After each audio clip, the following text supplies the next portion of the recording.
Alors imaginez un instant, et si au lieu de toujours courir après le marché, eh ben on pouvait l'attendre calmement au tournant. C'est exactement ça l'enjeu de l'anticipation, et dans cette analyse, c'est ce qu'on va faire. On va décortiquer ensemble, pas à pas, un modèle vraiment puissant pour au final transformer ce qui semble complexe sur les graphiques en une sorte de feuille de route super claire. Voilà, cette phrase c'est vraiment la pierre angulaire de tout ce qu'on va voir. Elle nous dit quelque chose de fondamental en fait. Les gains les plus importants, ils se font pas en réagissant à la dernière minute. Non, ils se font en anticipant. Les pros, ils ne courent pas après le prix. Ils l'attendent, là où il va arriver. C'est toute la différence entre, disons, subir le marché et vraiment le comprendre, ok?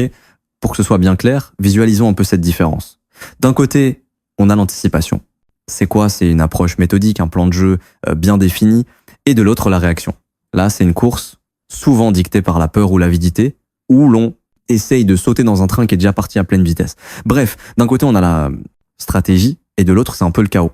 Bon, assez de théorie, pour que tout ça devienne vraiment concret, on va se plonger dans une étude de cas bien précise, celle de l'indice du dollar. Ce graphique, ça va être notre terrain de jeu, en quelque sorte, pour voir comment cette fameuse théorie de l'anticipation, elle, fonctionne dans la pratique. Alors, avant toute chose, il faut absolument comprendre ce qui est le carburant du marché, la liquidité. C'est simple, imaginez des sortes de grosses piscines d'ordre, des stop-loss, pour la plupart, qui s'accumulent juste en dessous des anciens plus bas et juste au-dessus des anciens plus hauts. Le prix, lui, il agit comme un aimant, il est attiré quasi systématiquement par ces zones. C'est ça la cible, ok? Donc, voilà le décor. Sur notre indice du dollar, le marché se rapproche dangereusement d'un ancien plus bas journalier, un niveau vraiment important. Et juste en dessous, qu'est-ce qu'on a? Bingo, notre cible, cette fameuse liquidité côté vendeur. Elle est composée de deux choses, les stop-loss de ceux qui sont déjà acheteurs et les ordres de vente de ceux qui espèrent que ça va continuer à chuter. Et là, c'est le moment où tout bascule. Une fois que la cible est bien identifiée, la smart money entre en jeu. Et attention, elle ne subit pas le marché, non, elle le façonne. Ce qui va suivre, c'est pas tout du hasard, c'est de la pure ingénierie financière. Ce concept, il est absolument central. On appelle ça un retournement de la smart money ou turtle soup. C'est quoi? C'est une fausse cassure. Mais une fausse cassure parfaitement orchestrée. Le puits va volontairement aller chercher la liquidité sous l'ancien plus bas. Ça va donner l'impression à tout le monde que le marché s'effondre, mais c'est un piège.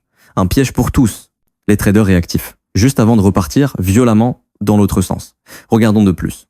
Près la mécanique de ce piège, c'est fascinant. La bougie ouvre tout à fait normalement, puis elle plonge, elle passe sous le support. Ça y est, c'est la purge. Tous les stops sont déclenchés, la liquidité est aspirée. Et juste après, bim, le prix.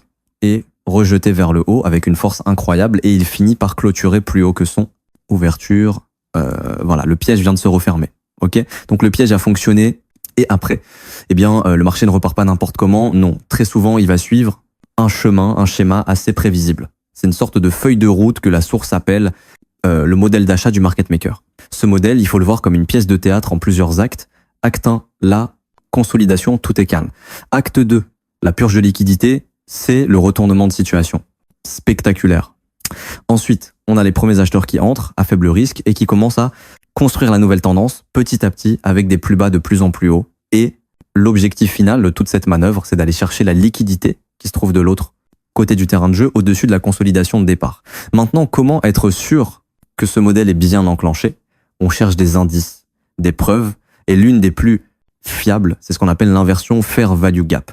Pensez à une zone de prix qui était un plafond, une résistance. Et bien, une fois que le prix passe au-dessus avec conviction, ce plafond devient un plancher, un support. C'est une trace, une empreinte laissée par les grosses institutions, un point d'appui solide pour la suite. Alors, concrètement, comment on sait si cette nouvelle tendance haussière est vraiment solide? On cherche des confirmations. Le prix doit utiliser ses anciennes résistances comme de nouveaux supports. C'est normal que les mèches des bougies aillent rester un peu plus bas. C'est leur rôle de faire des dégâts. Mais ce qui compte vraiment, ce sont les clôtures. Les corps des bougies, eux, doivent rester au-dessus. C'est là que la rigueur de l'analyse est cruciale. Parfait, le mouvement est lancé et les confirmer. La grande question maintenant, c'est jusqu'où ça peut aller. Parce que anticiper, ce n'est pas seulement savoir quand entrer, c'est aussi et surtout savoir où sortir. Il faut une destination, un objectif clair. Et c'est vraiment la question à se poser. Sans un objectif clair défini à l'avance, même le meilleur des trades peut tourner au vinaigre. Le trading d'anticipation, ça impose de savoir où l'on va avant même d'avoir démarré la voiture. Il faut bien comprendre que anticiper, ce n'est pas avoir une boule de cristal pour deviner un prix. Exact. C'est plutôt définir une zone d'arrivée logique. Et là, on a plusieurs options.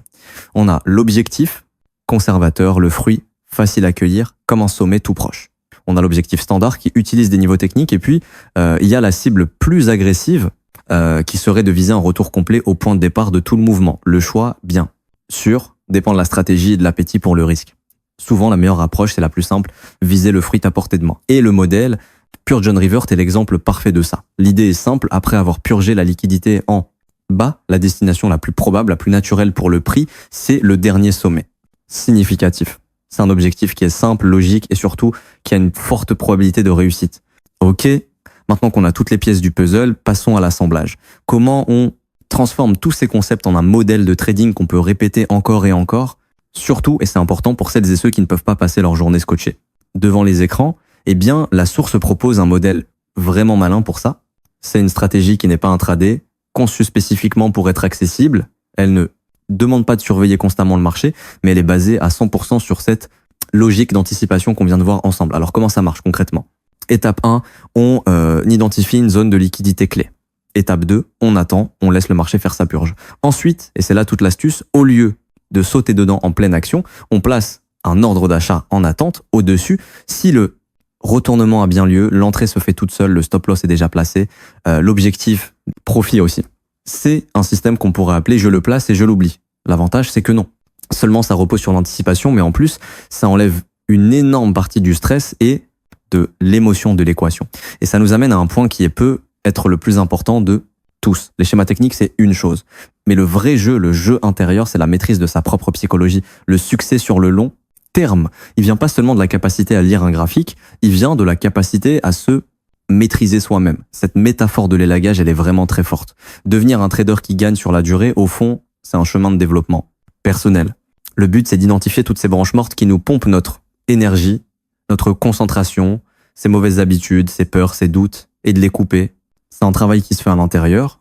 Et on va finir là-dessus avec cette question qui est essentielle. Au-delà de n'importe quel modèle ou stratégie, qu'est-ce qui, en chacun de nous, doit être élagué? Qu'est-ce qui doit être abandonné pour espérer atteindre une vraie constance? Parce qu'au final, le plus grand marché sur lequel on travaille, c'est soi-même. Et voilà qui conclut cette analyse. S'il y a une chose à retenir, c'est celle-ci. L'objectif n'est pas de réagir au bruit constant du marché, mais d'apprendre à anticiper sa musique. À très bientôt. Je m'arrête ici, j'espère que ça vous aura plu. Si c'est le cas, n'oubliez pas de bombarder les pouces bleus, de vous abonner et de mettre les petits commentaires. Merci énormément à ceux qui jouent le jeu. Je vous rappelle, tous les liens sont en barre d'infos.